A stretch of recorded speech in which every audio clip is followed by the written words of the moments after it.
Avant ses coûts de paiement, un e-commerçant, il va commencer par donner beaucoup d'argent au GAFA pour faire venir du trafic chez lui, pour payer des équipes IT pour monter un site, pour payer des gens en logistique. Enfin bon, je ne vais pas vous faire l'entièreté de la chaîne de valeur, mais vous voyez bien l'idée. Et que le paiement, il arrive en bout de chaîne. Donc si, pour une raison ou une autre, parce qu'on n'a pas la bonne UX, la bonne expérience client, parce qu'Alain ne va pas trouver son Apple Pay, du coup, il arrête son paiement, tous les investissements qui ont été faits dans ce parcours d'achat, en fait, sont perdus.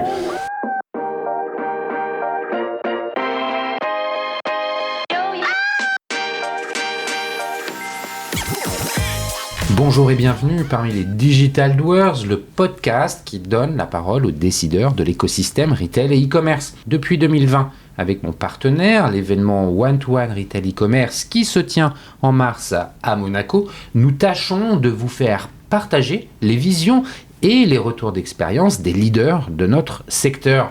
J'ai le plaisir d'être avec Sonia Mamin, directrice de l'événement. Alors bonjour Sonia, peux-tu nous présenter le One-to-One en quelques mots ? Bonjour Cyril, le One-to-One Retail e-commerce réunit depuis 2011 la communauté des décideurs de l'écosystème à Monaco pendant 3 jours et à huis clos. Le concept est simple, ce sont des rendez-vous business entre prestataires de solutions et les C-level, agrémentés de moments de networking. Effectivement, le one-to-one est réellement un rendez-vous incontournable. C'est également des keynotes et des conférences d'exception. Effectivement, nous avons beaucoup de contenu de grande qualité avec des intervenants triés sur le volet pour aborder des sujets d'actualité, donner de l'inspiration et partager des retours d'expérience. Merci Sonia pour cette rapide présentation. Pour en savoir plus, comment doit-on faire ? C'est ultra simple. Vous allez directement sur le site internet du One-to-One Monaco ou vous suivez notre page LinkedIn pour en savoir plus. Merci Sonia, à très bientôt à Monaco et d'ici là en audio, toujours sans coupure. Bonjour et bienvenue dans cette émission dédiée à un sujet central du commerce en ligne. En quoi le paiement est-il un levier de croissance ? Dans un monde où plus de 2,3 milliards de transactions en ligne ont été réalisées en France en 2023, en hausse de 8% sur un an, le paiement en ligne est bien plus qu'une simple étape de transaction. Les solutions de paiement innovantes telles que le paiement en un clic sont désormais proposées par 77% des e-commerçants, illustrant une volonté d'améliorer l'expérience client et de fidéliser. De plus, l'essor des portefeuilles électroniques et des paiements mobiles transforme les habitudes de consommation, rendant le processus d'achat plus fluide et sécurisé. Pour explorer cette dynamique, j'ai le plaisir d'accueillir 2 experts au profil différents. Alain Lacour, fondateur et CEO de Lyra, acteur français majeur de solutions technologiques de paiement. Lyra accompagne les e-commerçants dans la gestion et l'optimisation de leurs transactions. J'ai également le plaisir de recevoir Hugues Chanoine, CEO de Cocoon Center, leader français de la parapharmacie en ligne, qui partagera son expérience sur l'impact des solutions de paiement dans le développement de son entreprise. Au cours de cette émission, nous aborderons 3 axes majeurs. D'abord, la réduction des coûts afin de répondre à la question comment optimiser les frais liés au paiement et ainsi améliorer sa rentabilité. Nous poursuivrons avec l'innovation et l'expérience client. Quelles sont les nouvelles technologies qui font évoluer le parcours d'achat en ligne ? Enfin, nous conclurons avec l'expansion internationale ou comment adapter les solutions de paiement pour conquérir de nouveaux marchés. Mais avant de commencer, messieurs, pourriez-vous vous présenter un peu mieux ? Alain, à toi l'honneur. Bonjour Cyril, très heureux d'être là aujourd'hui. Je suis de formation ingénieur. Initialement en mécanique des structures et en aérodynamique des fluides. J'aurais aimé faire carrière dans la Formule 1, mais j'ai pas trouvé de travail dans ce secteur-là à l'époque. Et je dis pas je me suis reconverti, mais je suis rentré un peu par hasard dans la banque. Et j'ai fait toute ma carrière dans la banque. J'ai un point commun avec notre invité. J'ai grandi dans une ville un peu austère de l'Est de la France qui s'appelle aujourd'hui Châlons en Champagne, qui dans le passé s'appelait Chalon-sur-Marne, mais personne ne savait localiser Chalon-sur-Marne par rapport à Chalon-sur-Saône. Et donc cette ville où j'ai grandi est la ville où où est née la société de Cocoon notre Center. invité, Cocoon Center. Voilà. L'IRA va bientôt terminer son quart de siècle, 25 ans. Donc il y a En 25 2025. ans, tu crées l'IRA. Avant de créer l'IRA, tu étais dans la banque, tu faisais quel Alors, type de métier? J'ai démarré dans la banque, dans le groupe Banque Populaire, au départ comme ingénieur système. Et j'ai rapidement évolué dans le développement et dans la gestion d'équipe développement. Et ensuite, j'ai fait un métier un petit peu différent. Je suis à l'origine d'une filiale qui a créé le Crédit Agricole de Toulouse, qui était spécialisée dans les serveurs vocaux. Voilà. D'accord. Et donc, notre créneau, c'était du développement d'applications pour des éditeurs de serveurs vocaux. Et les plus anciens sauront reconnaître que les numéros de téléphone qui étaient sous les affiches 3615 ULA étaient gérés et avaient été développés et étaient gérés donc, au quotidien par les ingénieurs de mon équipe. Pour la petite histoire, on faisait à peu près 300 000 heures de connexion de téléphone par mois. Et Niel, qui est beaucoup plus célèbre que moi, était à l'époque un de mes concurrents sur ce marché. C'est ce que j'allais dire. C'est ça. Bon, après, il a grandi de façon complètement différente, mais c'est vrai que les plus anciens doivent se rappeler d'un code qui s'appelait le 3614, le 3615 Fermic, qui était géré par les entreprises de Xavier Niel. Voilà. Et donc, cette société a été rachetée après à peu près 10 ans de développement. On m'a demandé d'aller faire autre chose. Après un rachat, on va dire que dont j'étais pas forcément un acteur moteur. Et j'ai eu l'opportunité avec mon premier patron, qui venait de prendre sa retraite du groupe Banque Populaire, qui a vu que j'étais un peu perdu à cette époque-là, je parle de l'année 2000, et qui m'a dit, écoute, ce projet-là, personne n'y croit. Donc je vais mettre un peu de sous avec toi, et on est partis tous les deux, un retraité et un chômeur. Voilà. Dans l'IRA. Dans l'IRA. Voilà, avec une idée toute simple à laquelle personne ne croyait. C'était, à l'époque, on était sur un métier totalement télécom, appliqué au paiement, concurrencer les Transpac. Voilà. Et on a tellement bien concurrencé Transpac, Transpac a arrêté l'activité. Et en fait, on s'est retrouvés à deux sur le marché français, un américain. Et, Tu peux réexpliquer ce que c'est que la proposition de valeur type Transpac? Alors, à l'époque, le marché des terminaux de paiement était constitué de terminaux de paiement qui se connectaient uniquement via une ligne téléphonique analogique. Et avec un... Alors, à l'époque, n'existait pas la dérégulation des télécoms. Et donc, on se rappelle que les appels, le coût des appels dépendait de la distance entre les régions, enfin, etc. Et France Télécom a mis en place une tarification unique, enfin via Transpac, pour les commerçants, parce que si la communication téléphonique d'un terminal avait dû dépendre de la distance, ça aurait été quand même été un frein au développement. Et donc il y avait une tarification qui était unique pour tous les marchands. Ça coûtait 9,4 centimes d'euros au décroché. De francs. Oui, enfin, non. Enfin, 9,4 centimes d'euros. Alors en francs, ça devait faire dans les 65 centimes ou un peu moins. Et donc les commerçants savaient que chaque fois qu'ils faisaient une demande d'autorisation, il fallait payer. Voilà. Et en plus, dans ce modèle-là, France Télécom facturait aussi la banque qui recevait l'appel. Il gagnait des deux côtés. Voilà. Ça n'a pas trop changé. Si, on a un peu changé ce business model à l'époque. Et il n'y avait pas de solution technique pour concurrencer France Télécom. Et donc là, c'est ce que l'IRA commence par faire. Et donc l'IRA commence par développer, à partir d'une carte télécom. Alors c'est une histoire un peu extraordinaire parce que, comme je venais du vocal, j'avais beaucoup travaillé avec une entreprise qui s'appelait Dialogic. Voilà. Et d'autres entreprises s'appelaient Icon, mais Dialogic a racheté Icon, une société allemande au départ. Et Dialogic proposait une carte télécom qui nous permettait de connecter les terminaux de paiement. Voilà. Donc il y a eu une construction logicielle au-dessus de cette carte, qui s'est avérée être une carte extraordinaire. Dialogic a joué le jeu sur les évolutions techniques. Aujourd'hui, le monde a changé, c'est des technologies qu'on n'utilise presque plus. Mais on s'est retrouvé avec une offre technique qui était de très grande valeur. Et on a inversé le modèle économique, à savoir qu'on a dit aux banques, vous n'aurez plus de coûts, et en plus, on va vous donner des sous. Et ça, c'est là-dessus que vous êtes grandi, vous avez développé pour devenir de plus... J'accélère un petit peu, mais pour finalement avoir une gamme de solutions de paiement. En fait, aujourd'hui, il y a... Alors, au départ, c'était vraiment, on va dire que les 10 premières années de la société ont été consacrées aux télécoms, voilà, et à l'optimisation et à la sécurisation de la connexion des terminaux de paiement. Ça reste un métier important, mais c'est pas notre futur aujourd'hui.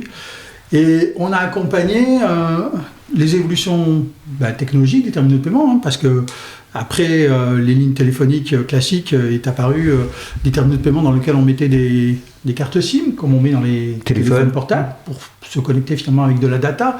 À l'époque, on parlait de 2G, puis près de 3G, puis 4G, et maintenant on parle de 5G.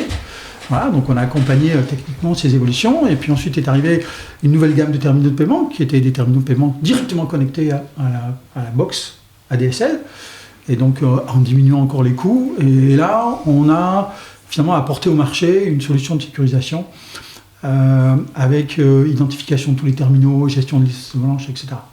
Et ce métier de télécom, on a réussi à le développer de façon grandiose sur le marché brésilien. Voilà, c'est encore un marché, on est très très très fort sur les télécoms, et sur le marché indien. Voilà. On n'a pas vraiment, en dehors de ces 3 marchés, réussi à convaincre l'ensemble des pays où on opère aujourd'hui.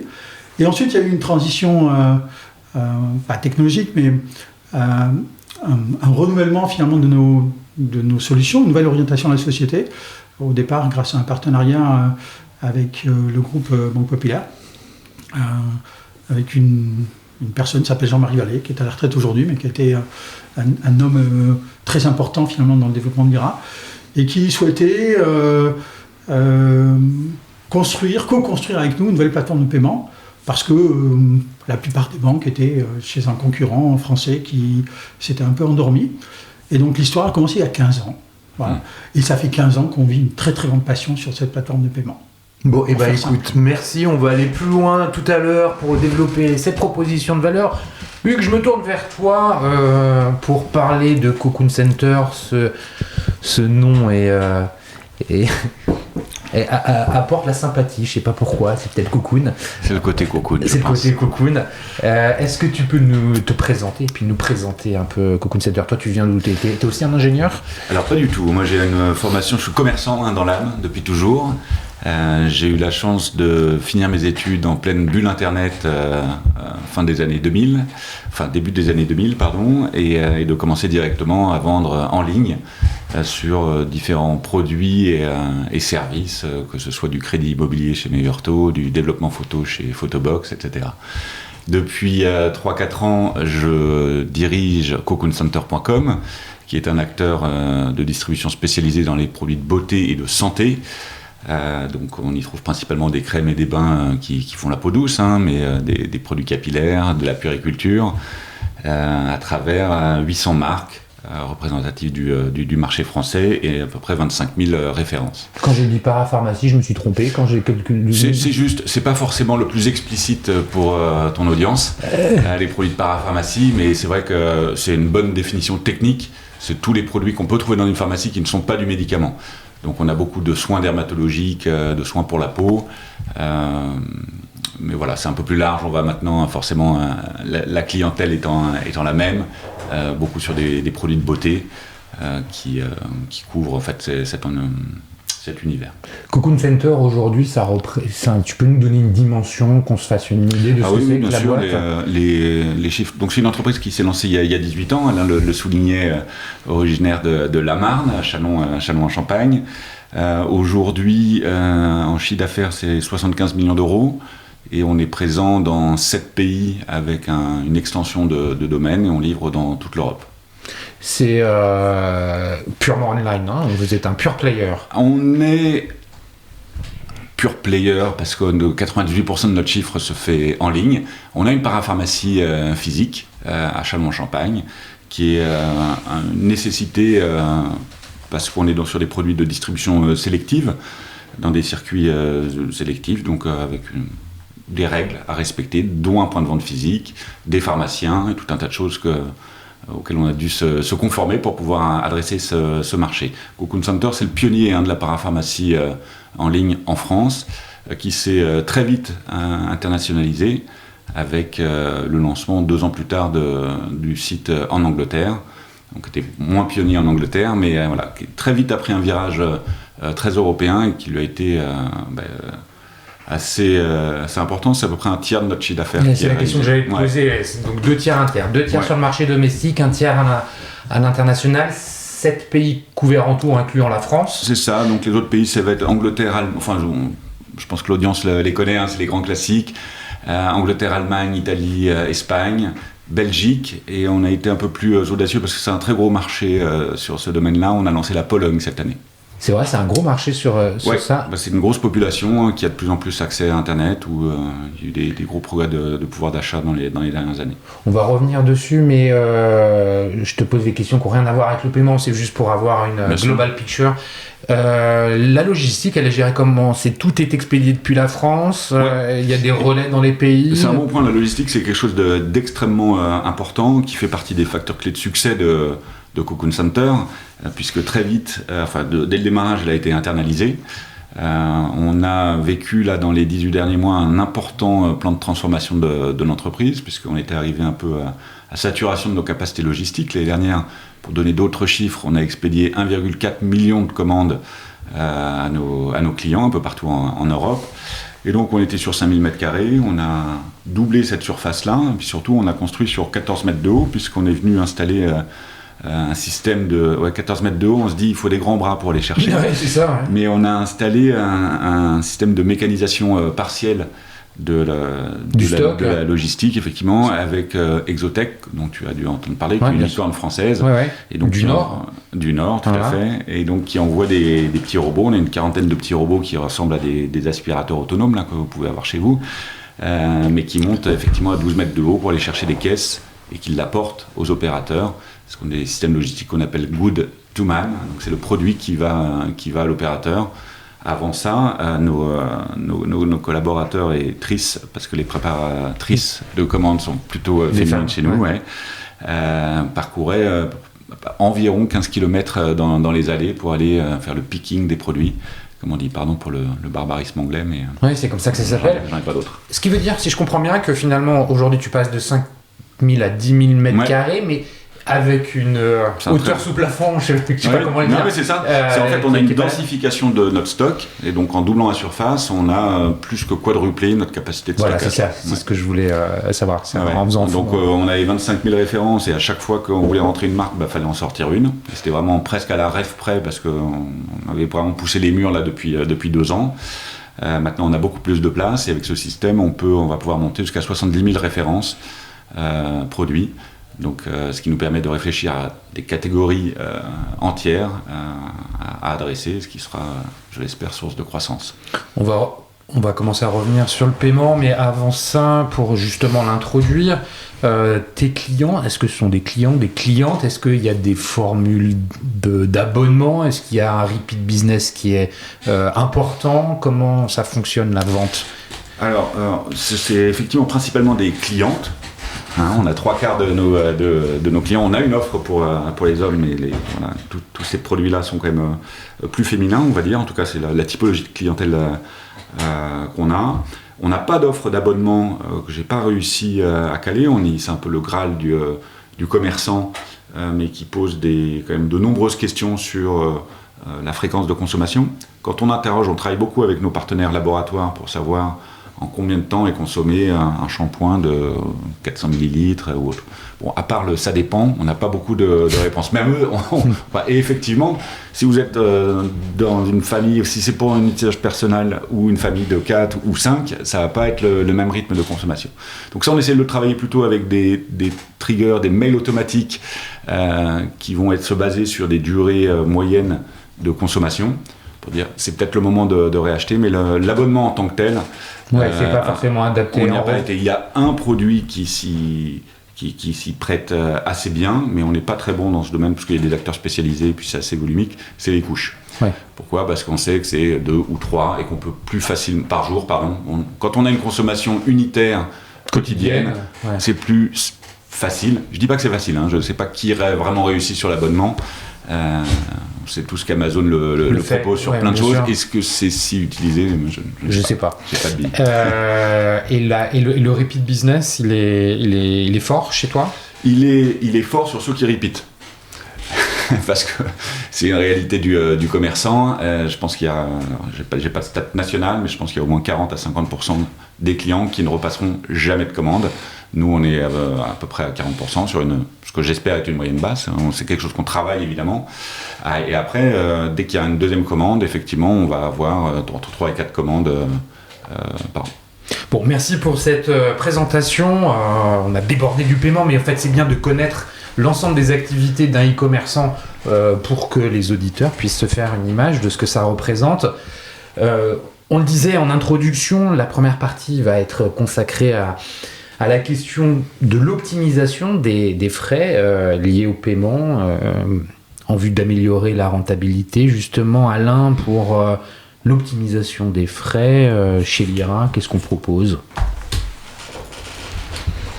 Alors, sur l'optimisation, des fois il y a des choses qui peuvent être antinomiques, je crois qu'on en avait déjà parlé, à savoir des moyens de paiement qui facilitent la conversion ne sont pas forcément des moyens de paiement qui sont économiques. Et donc le commerçant doit finalement choisir, pour l'instant, parce qu'il y a des choses qui vont évoluer, entre un moyen de paiement qui a un taux de conversion qui est très élevé et en même temps des frais qui peut être plus élevé qu'on ne le pense. Donc, en introduction, on avait parlé d'Apple Pay. On sait qu'aujourd'hui, Apple Pay est sûrement le moyen de paiement qui convertit le mieux. Pourquoi ? Parce qu'il intègre une couche d'authentification et donc une garantie de paiement pour le marchand. Directement via le téléphone, soit une empreinte digitale, soit le Face ID. Et il se trouve qu'aujourd'hui, ce moyen de paiement qui a démarré il y a un peu plus de 10 ans, mais qui finalement a une certaine apogée, parce que quand on y a goûté, on a du mal à s'en priver. Moi, je sais qu'il coûte cher à ma banque, et donc à mon commerçant, mais... Et pourtant je suis devenu addict. Voilà. Et pourquoi il coûte cher ? Parce que pour l'instant, les banques françaises étaient plutôt en retard sur la possibilité, dans un wallet Apple Pay, de payer avec notre marque nationale qui s'appelle CB. Alors, je ne sais pas si vous avez vu, il y a beaucoup de campagnes qui sont réalisées en ce moment autour de la compréhension des deux lettres CB. CB non pas comme carte bleue, même si historiquement ça l'a été, mais ensuite ça a été un GUE vendu à Visa, etc. CB veut dire carte bancaire. C'est un peu compliqué pour avoir une vraie marque parce que finalement c'est quelque chose qui n'est pas une marque, qui est complètement générique, carte bancaire. Et il se trouve que les porteurs français, enfin les titulaires de cartes, ont du mal à comprendre que leur carte, en fait, elle inclut deux marques, deux réseaux d'acceptation. Un premier réseau d'acceptation qui est le réseau français, CB, carte bancaire, et un réseau d'acceptation qui, suivant les banques, peut-être Mastercard, par exemple toutes les cartes du Crédit Mutuel, ou peut-être Visa, dans le cas de la Société Générale ou dans le cas des banques populaires. Et donc, comme ces cartes ont deux marques, au moment de payer, même si le marchand peut définir ce qu'on appelle sa marque préférée, donc forcément celle qui lui coûte le moins cher, l'acheteur a toute liberté de changer de marque. Donc s'il prend Visa contre CB, ça coûtera plus cher au commerçant. S'il prend Mastercard contre CB, ça coûtera plus cher au commerçant parce que il y a des commissions de réseau plus importantes dans le cas de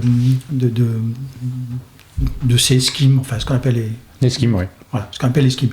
Et donc pour l'instant, dans le cas d'Apple Pay, il y a encore très peu de banques françaises qui sont disponibles dans Apple Pay. Donc la Banque Postale a fait une grosse communication cette semaine pour indiquer qu'elle est très présente sur Apple Pay, mais la Banque Postale reste une banque quand même. En fait, ce que tu veux dire, c'est qu'il y a peu de banques françaises qui proposent CB dans Apple Pay. Voilà. C'est ça. Et donc comme il y a peu de banques françaises qui proposent CB dans Apple Pay, par défaut, on est obligé de prendre Visa Mastercard. Et donc, par défaut, ça coûte plus cher au commerçant. Donc Apple Pay ou Google Pay ne pourra pas être... Alors, Google Pay, c'est un peu différent. C'est un peu différent. Ouais, on va peut-être juste expliquer la différence. Donc, ce qui est important, c'est que les banques françaises, d'une façon globale, généralisent l'acceptation de CB dans Apple Pay. Il faut savoir que quand on appelle Apple Pay, on a la possibilité de donner la préférence du marchand. Et donc on lui dit, c'est CB qui est prioritaire par rapport à Visa ou CB qui est prioritaire à Mastercard. D'accord ?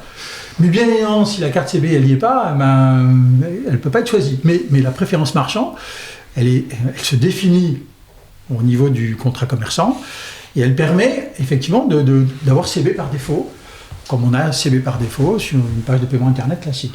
Donc ça, c'est super important finalement de permettre aux commerçants d'avoir une acceptation CB pour diminuer ses coûts.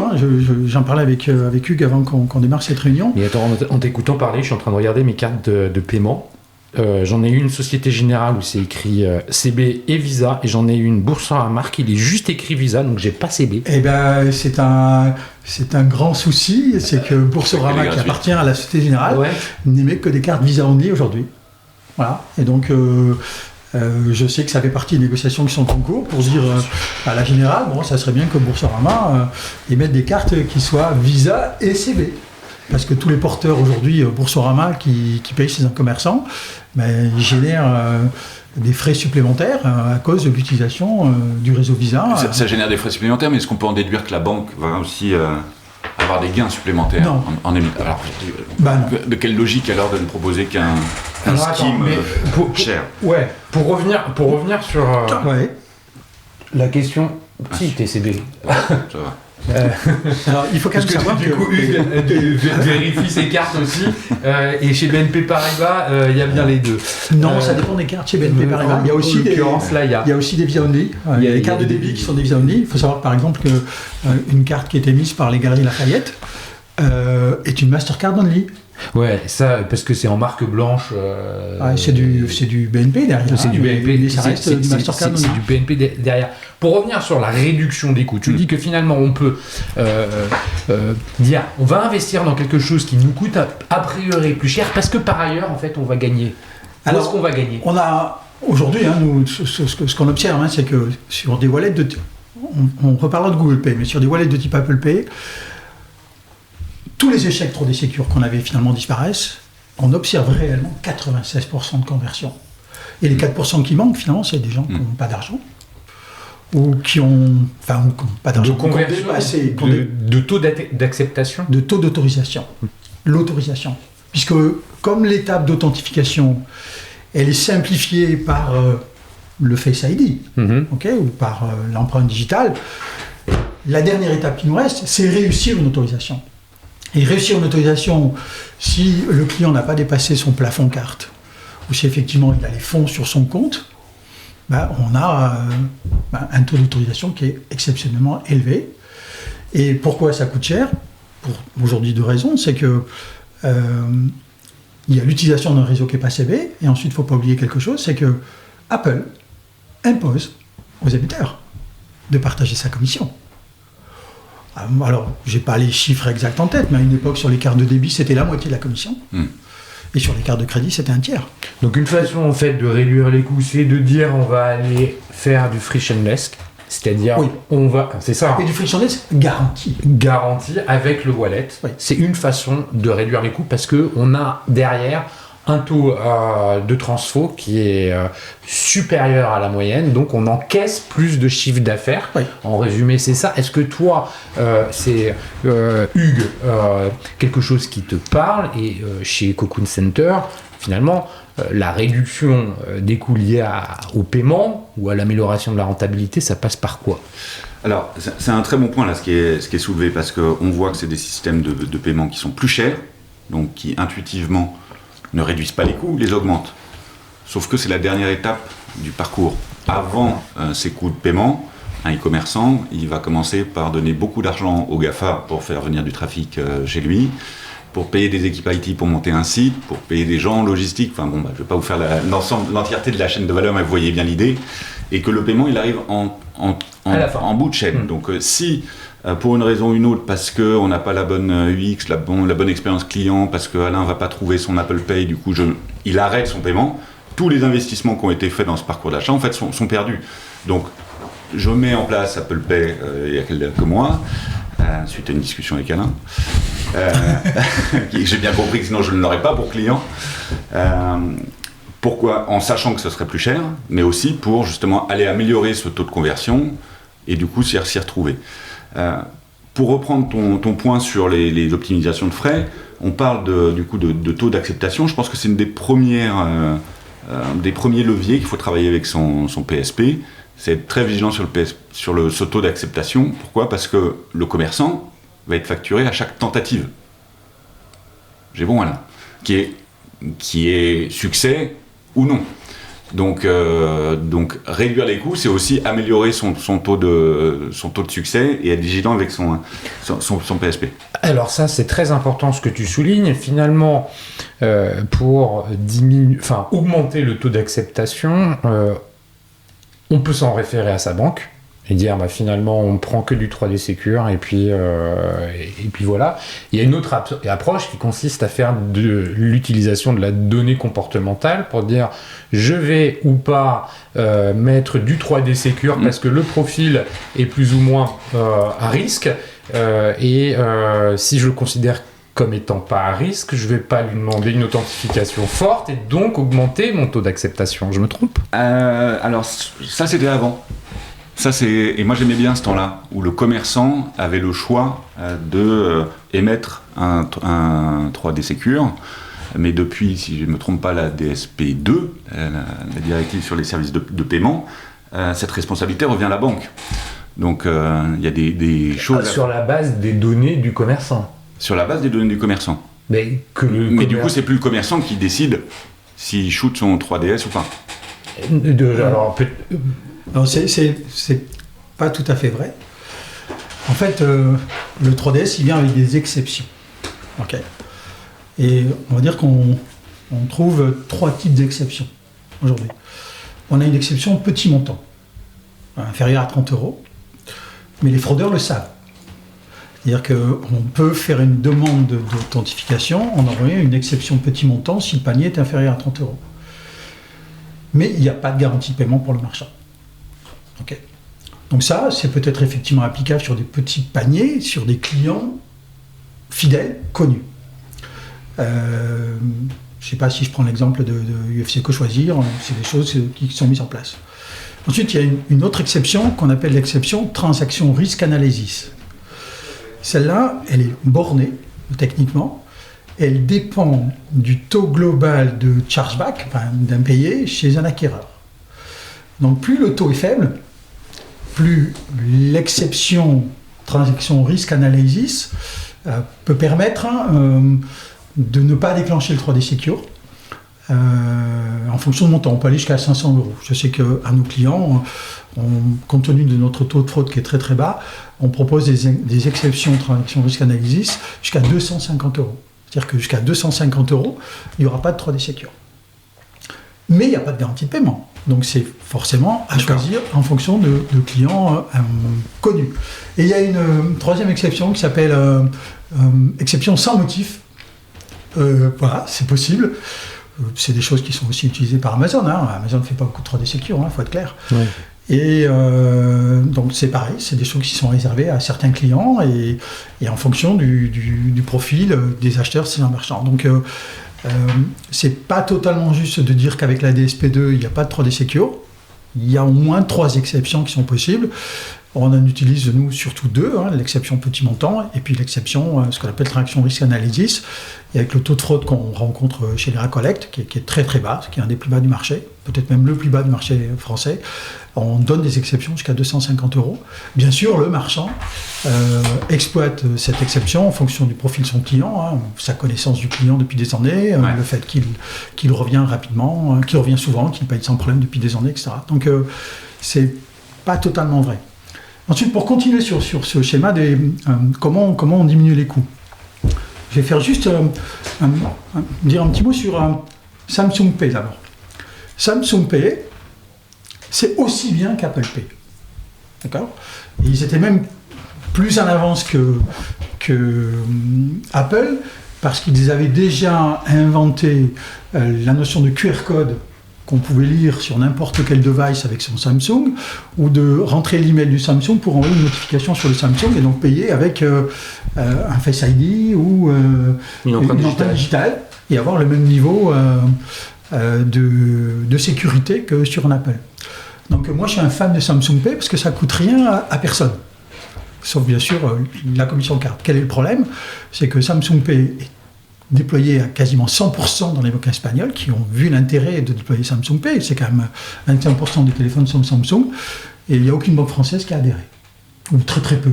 On trouve un peu de Samsung Pay aujourd'hui au Crédit Agricole, mais uniquement sur Visa. Apparemment, ils vont faire Mastercard. Il y avait le Crédit Nord, mais depuis qu'ils ont été absorbés par la Générale, ils ont arrêté Samsung Pay. La question de donc Samsung Pay, c'est une façon de réduire les coûts parce que eux, ils prennent pas comme Apple. Ils prennent pas de comme Apple sur l'émetteur. Mais il n'y a pas un déploiement aussi massif. Mais les banques françaises en particulier, n'ont pas adhéré à Samsung Pay, ce qui est un peu dommage.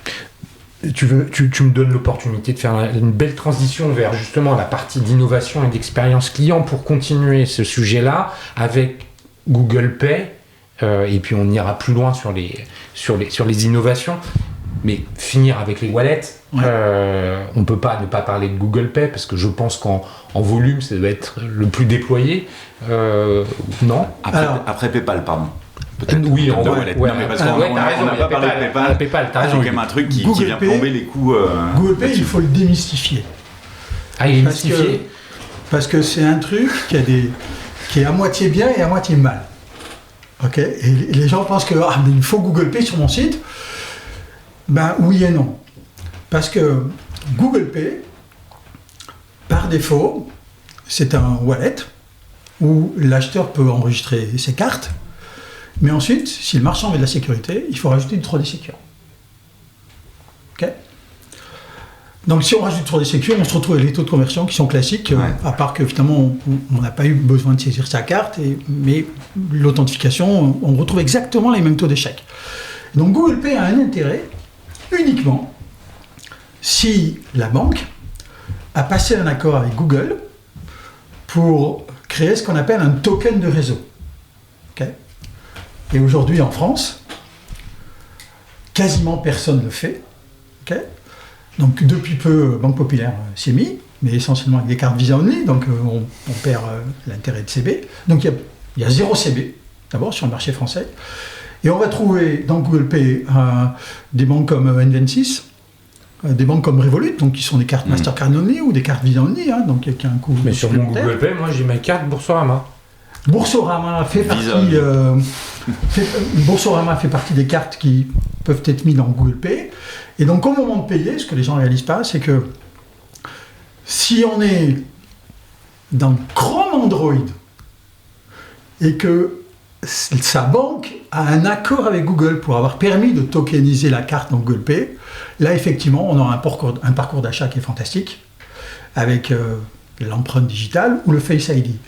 Mais les banques qui aujourd'hui permettent de faire ça sont très peu nombreuses. Et donc le Google Pay est en général un Google Pay complètement classique avec finalement un wallet de cartes réelles qu'il faut renouveler quand elles expirent et sur lequel il faut rajouter une couche d'authentification 3D Secure. Bon, merci pour ces éléments de compréhension parce qu'effectivement, il fallait les apporter. Hugues, tu parlais justement d'un autre wallet, qui est celui de PayPal. PayPal qui, il faut le reconnaître, est utilisé beaucoup. Est-ce que c'est dans le même état d'esprit que finalement un Apple Pay? C'est-à-dire, oui, ça coûte cher, mais oui, ça convertit. C'est exactement ça. Et effectivement, ça a 15 ans d'avance, 10 ans d'avance sur les Apple Pay et Google Pay. Enfin, c'était notre seul wallet pendant très longtemps en tant qu'e-commerçant. Et c'était déjà très cher et potentiellement plus cher que les Google Pay ou Apple Pay de nos jours. Pour autant, la praticité que ça a offert aux consommateurs de régler lui a permis de prendre en fonction des marchés entre 25 et 30% des transactions.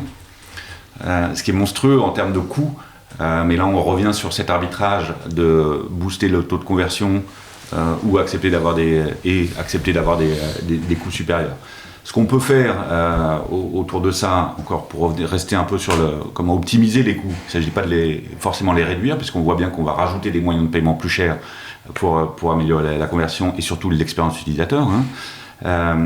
C'est sur du réachat, c'est de proposer le maximum de moyens de paiement tant qu'on ne connaît pas le consommateur. Mais une fois, c'est ce qu'on fait nous par exemple, une fois qu'on a un client qui va choisir un moyen de paiement par CB versus un wallet, et idéalement encore, c'est carte bancaire, pardon, mais encore plus si c'est une CB, c'est non pas de les cacher les autres, mais de les mettre moins en avant. C'est-à-dire que si on les cherche, on peut les trouver dans le parcours de client, mais ils sont pas, on voit plus les gros logos de tiens, t'es sûr que tu veux pas acheter avec PayPal. Je salue les copains de PayPal, on aime beaucoup travailler avec eux, mais c'est très cher quand même. Ouais, intéressant. Et justement, pour continuer sur ces innovations technologiques, on a parlé des wallets en introduction, je parlais du one-click, on peut parler des virements instantanés. Où est-ce qu'on en est chez Cocoon Center sur tous ces sujets-là ? Chez Cocoon Center, on n'est pas des champions du paiement. Parce qu'on est donc une entreprise, une PME, en fait, on est une centaine de personnes avec les 2/3 de l'effectif en logistique. C'est un sujet qui n'était pas vraiment bien adressé pendant longtemps. C'est pas un sujet de croissance, c'est un sujet d'optimisation de compte de résultats, donc qui est important. On a vu que c'était par le passé, on a vu que c'était un sujet d'expérience client, et avec le renforcement des équipes marketing, c'est quelque chose qu'on regarde de plus près, d'où le lancement des Apple Pay, Google Pay et surtout à l'international des moyens, peut-être on en parlera plus tard, après, bien sûr. des moyens de paiement locaux. Sur le paiement en un clic, typiquement, j'ai été estomaqué d'apprendre que 77%, c'était dans ton intro, il me semble, 77% des e-commerçants étaient équipés, on fait partie des 23%. Et les virements ? Alors les virements, c'est quelque chose qu'on a mis en place de longue date. Parce que ça, dans le cadre de l'optimisation des coûts, on est bon avec les virements. On est bon, il faut un parcours qui soit bon. Ça marche mieux et c'est plus développé en Allemagne. En Allemagne notamment, effectivement. J'allais dire dans d'autres pays européens, mais principalement en Allemagne. En France, on est plutôt en train de le sortir parce qu'on a un parcours qui n'est pas cohérent. Qui n'est pas automatisé, qui demande de faire un virement à l'utilisateur, donc il pense potentiellement qu'il a payé, mais il ne va rien se passer tant que je n'ai pas d'argent. Moi, je ne bouge pas beaucoup, je peux le rappeler, mais voilà, sans argent, je ne lance pas la grande machine, je ne prépare pas les commandes.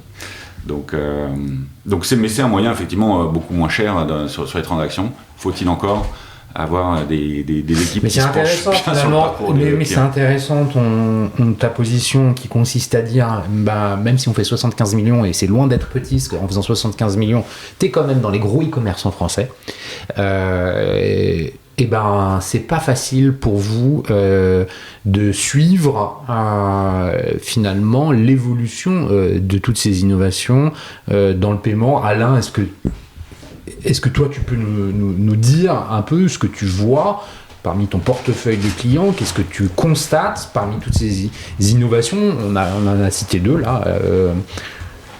Alors, on parle de 77% de marchands qui ont le one-click.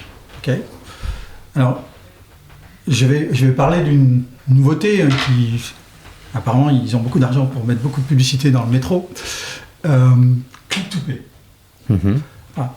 Alors, c'est un moyen de paiement qui essaye de s'imposer, des fois un peu par la force, mais je ne vais pas parler des avantages, je vais parler au moins d'un avantage que j'y vois. C'est que quand on proposait le one-click sur un site marchand, c'était une opération qui était répétitive. Il fallait dire j'accepte de conserver mes données cartes pour ce marchand spécifiquement. Et personnellement, moi, j'accepte jamais.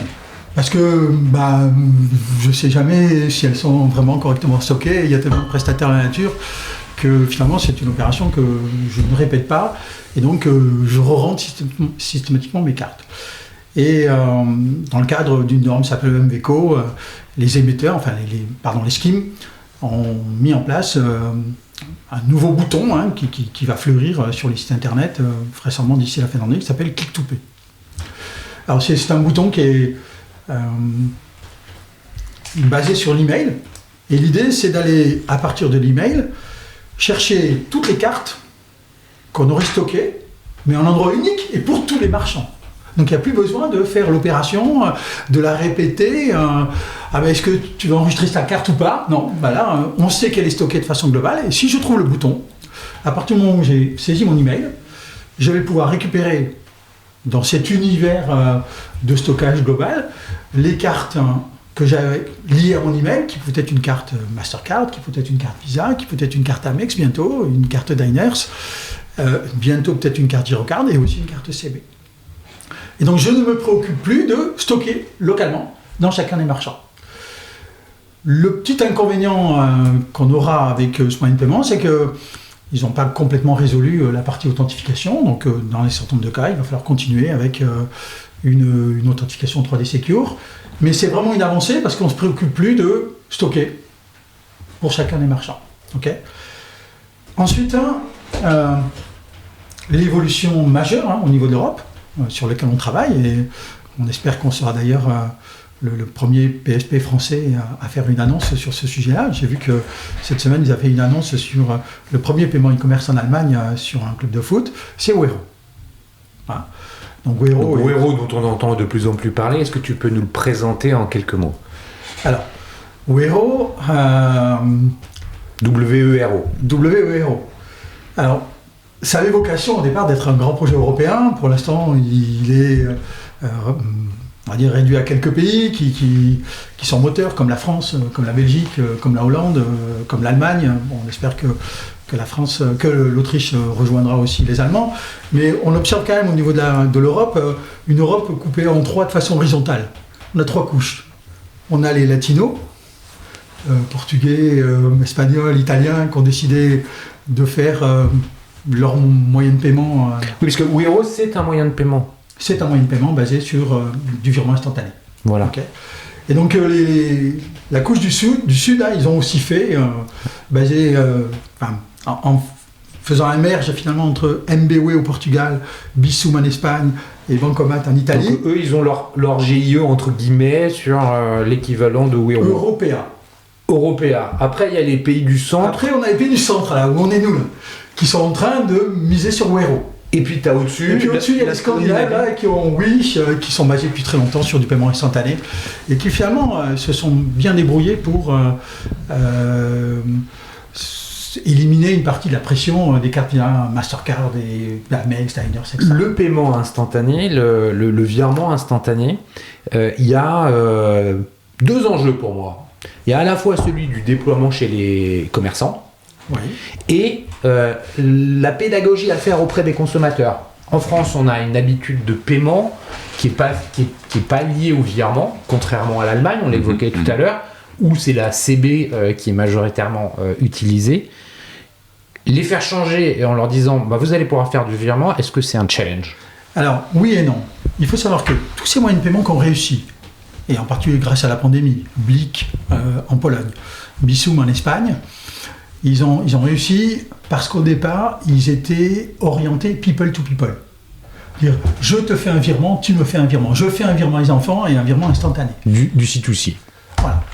Et Wero, aujourd'hui, son pari, et avec un très grand nombre d'utilisateurs sur le marché français, c'est déjà de faire du people to people. Donc, Paylib est en train de disparaître, je crois qu'il reste le Crédit Mutuel qui n'a pas encore migré, mais moi je fais déjà des virements Wero de personne à personne. Okay. Et la différence, c'est qu'aujourd'hui, Paylib, c'était uniquement sur des citoyens français, et là, dans la mesure où Wero se déploie sur la Hollande, la Belgique, l'Allemagne, le Luxembourg, la France, on rentrera des numéros de téléphone de ces différents pays pour faire du C2C entre les pays qui adhèrent à Wero et les banques qui adhèrent à Wero. Donc il y a déjà une éducation finalement des payeurs au travers du virement de compte à compte entre des banques européennes qui sont membres de Wero. Donc les consommateurs, petit à petit utilisateurs de Wero, quand ils vont rencontrer finalement le bouton de paiement Wero sur les sites internet, seront déjà familiarisés avec ce moyen de paiement. Et ce moyen de paiement, il a une vocation d'être moins cher que la carte. Alors ça, c'est côté consommateur, commerçant, bien sûr, parce que le consommateur, lui, il s'en fout. Le consommateur, il a un virement instantané. Lui, il va au truc tu l'as dit tout à l'heure, avec finalement Apple. Il va là où c'est facile. Il va là où c'est facile, là où il y a le moins de friction. Mais il ne sait pas ce que ça coûte de ça. Non. Il s'en lave les mains. Je peux prendre ton rôle une minute et poser une question. Vas-y. Pourquoi ? Parce que dans ce paiement C2C, effectivement, donc on a eu cette démocratisation avec des acteurs de type Lydia, que tout le monde a utilisé, et c'est même presque devenu un terme générique. Pourquoi des acteurs comme eux n'ont pas préempté ce paiement marchand pour aller sur du paiement instantané ? Pourquoi moi j'ai pas le Lydia sur mon site e-commerce ? Je pense qu'à la base, il y a déjà un niveau d'investissement qui est très élevé. On parle quand même en centaines de millions d'euros pour faire décoller un moyen de paiement. Wero prévoit une rentabilité à l'échelle 2030, peut-être un peu au-delà. Même quand on fait aujourd'hui du Wero de compte à compte, ça ne coûte pas, mais il faut bien que les banques le financent. Et aujourd'hui, un moyen de paiement comme Lydia, il s'est financé, tout était gratuit. Donc ils essayent d'évoluer vers un compte, mais avec une carte dorée. Ouais, mais ça reste très compliqué. Ouais. C'est une façon de monétiser aussi ces transactions, de passer de quelque chose de 100% sans faire sans m'évader. Wero, Lydia à la base, c'était beaucoup de virements de compte à compte dans le monde étudiant. Ils espéraient convertir ces étudiants quand ils seraient plus grands dans le client bancaire. Mais une fois qu'on a fini d'être étudiant, peut-être qu'on continue à faire du Lydia parce que c'est gratuit. Puis aujourd'hui, ça devient payant si on n'a pas de compte.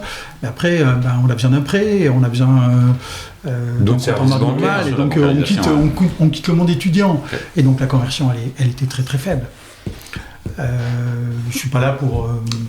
Je pense que c'est c'est moi pour mener l'interview. C'est intéressant de poser la question sur cette démocratisation des virements C2C. Mais le truc est fondamental dans l'évolution des paiements aujourd'hui sur le marché, c'est que l'ensemble des pays essayent de se tourner vers des moyens de paiement qui ont des coûts réduits, tout en ayant effectivement une conversion élevée. Et donc, il y a plusieurs exemples qu'on peut regarder dans le monde. Le premier, c'est UPI, en Inde. Voilà, c'est pratiquement 50% des paiements instantanés aujourd'hui sont générés par les Indiens. Parce que, politiquement, l'Inde a décidé que les banques devaient proposer une solution de paiement très peu chère, même gratuite pour les consommateurs, et en interconnectant plus de 500 banques, parce que le marché indien il est encore très fractionné en termes de banques. Et ça a été un défi technologique gigantesque. Et aujourd'hui, ces États, qui représentent dans le cas de l'Inde 1,7 milliard d'individus, dont beaucoup voyagent, il y en a au moins 100 millions qui voyagent. Et l'idée c'est de se dire, ces 100 millions qui voyagent, on voudrait qu'ils continuent à payer avec UPI. Et pas avec une carte bancaire américaine, parce que ça fait partie de notre protection de données. Il faut savoir qu'en Inde, pour faire du paiement, il faut que les serveurs soient en Inde. Parce que les données de paiement, les données des payeurs ne doivent pas quitter l'État indien. Sinon, on ne peut pas être opérateur sur le marché indien. Mastercard, à une époque, dans le cadre du 3D Secure, on n'avait pas son directeur du serveur présent sur le marché indien. Ils ont interdit l'émission de cartes pendant 8 mois, le temps que Mastercard se plie à la réglementation indienne. On retrouve ça en Turquie aussi. On retrouvait ça, alors, je ne sais pas si c'est toujours l'actualité, en Indonésie. Il y a une protection des données pour éviter effectivement cette omniprésence de quelques schemes américaines. On retrouve bien sûr la même chose sur le marché brésilien avec Pix, qui essaye de s'exporter. Aujourd'hui, on trouve beaucoup de paiements Pix en dehors du Brésil, dans les aéroports. À Buenos Aires, on peut payer avec Pix, alors qu'on n'est pas au Brésil. Parce que ça facilite le paiement des acheteurs qui sortent leur téléphone, scannent le QR code et c'est un virement instantané. Et avec une sécurité qui est la sécurité de la banque et de l'application bancaire où on s'est authentifié. Si je prends l'exemple de l'application Nubank, pour valider mon paiement Pix, c'est un Face ID. D'ailleurs, c'est un Face ID même pour rentrer dans l'application. Même pas de user password d'aujourd'hui, on doit me reconnaître. Peut-être qu'il faut que je cligne les yeux, que je tourne la tête à gauche, à droite, etc. Et il faut être conscient que les Chinois, depuis très longtemps, avant même qu'il y ait une extension d'Apple Pay ou d'Alipay ou de WeChat Pay, ils avaient fait en sorte que la carte UnionPay, la carte qu'on appelle CUP, soit acceptée sur les terminaux de paiement en Europe. Aujourd'hui, quasiment tous les marchands qui reçoivent des visiteurs chinois, Galerie Lafayette, toutes les bijouteries de la place Vendôme acceptent la carte CUP parce qu'ils veulent pas qu'un Chinois sorte une carte américaine. Ils veulent garder leur clientèle chinoise et justement on va continuer sur l'international. Merci pour cette super transition Alain. Mais alors toi Hugues, tu le disais, 6 autres pays que la France sur lesquels tu opères. Quels sont les enjeux qui se sont présentés à toi concernant le paiement? On sait que les habitudes diffèrent, on a évoqué l'Allemagne, on pourrait évoquer l'Italie aussi qui a des singularités. Est-ce que tu peux nous partager l'expérience qui est la tienne sur la dimension internationale du paiement? Le point clé, c'est toujours le consommateur qui a besoin de retrouver ses outils. Quand on part à l'international pour un e-commerçant, il y a quelques enjeux majeurs de localisation. Déjà, il faut un service client qui va parler la langue. Il va falloir utiliser des moyens de transport qui sont connus et reconnus dans le pays, quitte à passer par des brokers de transport. Et puis, il y a le paiement. Donc, avant le transport, il y a quand même le paiement. Tu parles beaucoup de l'Allemagne et tu as raison, parce que c'est un cas d'école pour les e-commerçants français qui s'internalisent, avec un taux d'utilisation de la CB bien moindre qu'ailleurs, et des virements énormément utilisés, avec 2 acteurs majeurs. Zofort, qui a été racheté, je crois d'ailleurs par Klarna, il y a la marque longtemps, disparaît, avec une explosion des coûts au passage de ce qu'on en soit, et Giropay. On a effectivement, avec un travail collectif, pour résumer l'Allemagne, est-ce que c'est faux que de dire finalement en Allemagne ils ont l'habitude de payer contre facture en fait, virement fin de mois sur les factures qui sont dues? J'ai ça en tête également. Je suis beaucoup moins expert qu'Alain sur le sujet, mais cette notion de transfert, est-ce que c'est vraiment du paiement sur facture? C'est du paiement à réception. C'est-à-dire que Klarna s'est développé beaucoup sur le marché allemand avec du paiement à réception. Je reçois la marchandise. Je paye. Et celle que j'ai déjà ça payé, déclenche le fait de signer que j'ai reçu, ça déclenche le paiement. Mais il n'est pas déclenché avant. Okay. Alors, un truc qui est très intéressant sur l'Allemagne. Ce qui a une conséquence sur le BFR fondamental, non ça? Ça a une conséquence aussi sur un taux de retour qui est souvent important. Pourquoi? Parce que, alors là, j'ai ma petite expérience sur le sujet, pour avoir accompagné un bon nombre de e-commerçants dans leur déploiement international, qui était ma précédente vie. Tous ces sujets-là, je les connais bien. En Allemagne, il y a un taux de retour parce que tu peux finalement commander 5 paires de chaussures différentes, tu vas pas décaisser, et puis tu vas dire à la livraison, finalement, je vais en garder qu'une. Donc, le retour est hyper élevé. Ce type de moyen de paiement, il va contre tous les objectifs RSE qu'on essaye d'avoir dans le paiement. C'est ça. Enfin, dans le paiement et de façon générale, dans la vie de tous les jours. Et je redonne la parole à Hugues là, pour que tu continues de nous parler un peu de ton expérience internationale, l'Allemagne.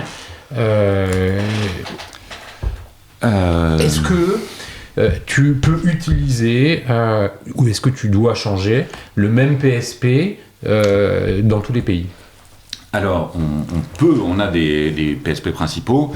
Nous, pour des raisons à la fois de sécurisation de technique, parce que parfois tu as un PSP ou des moyens qui tombent, on utilise 3 PSP principaux, que je pourrais lister, mais que je ne vais pas là-dessus, parce que Yara n'en fait pas partie encore. Mais oui, en fonction des pays et en fonction des coûts de transaction, on va arbitrer entre tel et tel PSP, parce que si on a un PSP principal qui ne va pas proposer le moyen de paiement que le consommateur attend dans un pays, on a été en chercher d'autres au fil des années. Je vais évoquer 18 ans d'histoire, donc c'est des choses où certains PSP on est peut-être dans les derniers clients pour certaines géographies. Ok, donc l'importance de localiser aussi avec les technologies, les PSP, pour pouvoir proposer les bons moyens de paiement dans les différents pays. Oui, que tous les PSP ne sont pas en capacité de proposer, c'est ça? exactement. Et puis si tu en as un qui tombe, tu peux aussi balancer. Enfin, l'autre balancer sur... donc ça, c'est plutôt de la sécurisation technique, parce que quand c'est arrivé une fois dans le monde physique, j'ai vu ça dans un grand supermarché, tous les TPE étaient en rade, panne nationale ou je ne sais quoi, enfin en tout cas chez eux, le business, il est... Voilà, vous pouvez payer par carte, par cash ou plus de business. C'est pire. C'est pire en ligne, c'est ça. C'est le seul moyen. Voilà, c'est le seul moyen. Donc, le cash, on prend pas. Juste pour finir sur l'Allemagne, pour Hugues, deux choses importantes sur l'évolution du marché allemand. Les banques allemandes aujourd'hui investissent dans deux directions. La première, c'est Wero, on en a parlé. Et la deuxième, c'est Nouveau. Giropay s'est arrêté, il y a quelques mois de ça. Giropay était une solution de paiement sur Internet basée sur les cartes Girocard. Il faut savoir que les cartes Girocard n'ont jamais été acceptées sur Internet. Elles servaient uniquement à payer offline. sur un terminal de paiement, mais pas du tout sur Internet. Donc pour avoir le pendant de Girocard sur Internet, ils avaient créé Giropay, qui était un fiasco, et qu'ils ont arrêté. Et donc à côté de Wero, ils sont en train de faire une évolution intéressante, qu'on aura prochainement d'ailleurs disponible. C'est Girocard dans Apple Pay. Voilà. Donc les banques allemandes ont pris conscience qu'elles ne pouvaient pas continuer à perdre leur pouvoir de leur propre scheme. Il faut comparer Girocard à carte bancaire en France. Et donc, pour l'instant, Sparkasse, qui est à peu près qui émet 50% des cartes allemandes, est disponible dans Apple Pay. Donc, on est en train de terminer ce développement. Et ça veut dire que les banques allemandes essayent de reprendre la main au travers, face à des acteurs comme Klarna d'ailleurs, au travers de deux évolutions majeures qui sont la disponibilité de Wero et la disponibilité de Girocard dans Apple Pay. Voilà. Et ça, c'est important parce que Girocard dans Apple Pay, c'est bien sûr authentification avec le téléphone et pas de chargeback pour le marchand. Merci pour cette précision, c'est effectivement hyper important concernant le marché allemand, sachant que c'est le premier marché européen pour un grand nombre de e-commerçants en dehors de la France. Tu as commencé à l'évoquer, Alain, tu as une présence internationale marquée, bien au-delà des frontières européennes. Globalement, sans prendre un quart d'heure, parce qu'on a déjà 1 heure d'enregistrement, est-ce que tu peux nous raconter un petit peu ta vision sur la base de ton expérience, de ce que tu observes dans les différents coins du monde? Tu as commencé à le faire, mais est-ce que tu peux aller un peu plus loin? Alors, ce qu'on observe réellement, c'est virement instantané. Colombie, ils avaient déjà une notion de virement instantané, mais qui n'était pas totalement instantané. Donc là, ils ont un projet qui sera déployé dans le cours de l'année 2025 avec toutes les banques colombiennes. Virement instantané. Pix, c'est rentré dans les mœurs depuis quelques années. Virement instantané. Argentine, s'appelle Transferencia 3.0. Virement instantané. Donc on est vraiment dans une recherche de virement instantané et pas du tout dans des solutions telles qu'on le connaissait avec Zofort, qui étaient des solutions de screen scrapping. J'ai un bouton qui va simuler toutes mes actions, qui est stocké quelque part sur password. On trouve des solutions comme ça au Chili, ça s'appelle Kipu. Ça n'a pas d'avenir. Par contre, effectivement, des banques... Rien que le nom n'est pas... Ouais. Et j'ai un exemple très fort. C'est quelque chose qui n'est pas du tout... Apple Pay n'existe pas, Google Pay n'existe pas sur le marché. C'est le Pérou. Le Pérou a développé un moyen de paiement qui s'appelle Yape. Et c'est un wallet. C'est-à-dire qu'eux, ils disent pas je fais un Apple Pay, ils disent je fais un Yape. Et là, on est aussi dans du virement de compte à compte. Alors, c'est une banque qui a développé ça, mais elle est tellement importante que finalement, tous les commerçants ont été obligés d'ouvrir un compte dans cette banque-là. Ils ont pris un quasi-monopole sur l'e-commerce avec, je crois, 11 ou 12 millions d'utilisateurs. Et donc, voilà, c'est une expérience réussie d'un moyen de paiement qui va finalement sur du virement de compte à compte. Et sans passer par l'utilisation d'un acquéreur. Et c'est un moyen de paiement d'inclusion parce qu'il y a une création de cartes de débit virtuelles pour les gens qui ne seraient pas bancarisés. C'est très intéressant, ça. C'est très intéressant effectivement parce qu'il y a un nombre important de personnes dans le monde non bancarisées et ces solutions-là permettent finalement de gommer des frontières technologiques pour ces gens qui ne sont pas... Oui, parce qu'elles sont souvent basées sur une émission de carte virtuelle ou sur une création de compte virtuel qui n'est pas forcément visible pour l'utilisateur et qui va recharger, souvent en cash. Alors ça crée d'autres problèmes. Il faut faire plus de contrôle parce qu'il ne faut pas qu'il y ait du blanchiment d'argent, etc. Mais réellement, aujourd'hui, on évolue vers un monde qui est du paiement en temps réel. Du paiement en temps réel, avec des technologies dont on vient de parler. Et avec une sécurisation et des contrôles de fraude qui sont de plus en plus compliqués, avec peut-être de plus en plus d'intelligence artificielle. J'ai vu que Visa venait d'acheter 700 millions d'euros ou de dollars à une société qui était spécialisée dans la fraude, peut-être pour avoir une offre complémentaire à CyberSource. Alors, on voit bien qu'aujourd'hui, les enjeux vont tourner autour de la lutte contre la fraude, parce que quand le virement il est fait, mais il est fait. Hein. Et si la personne elle se tire avec le pognon, elle se tire avec le pognon. Hein. Donc l'enjeu il est là. Quand c'est une carte, on a un peu de temps. C'est ça. On ne peut pas encore réagir. Là, ça prend 10 secondes. C'est ça. On va être très riche 10 secondes après ou très pauvre. Ça dépend, ou alors très pauvre et très riche si on se passe du côté du fraudeur.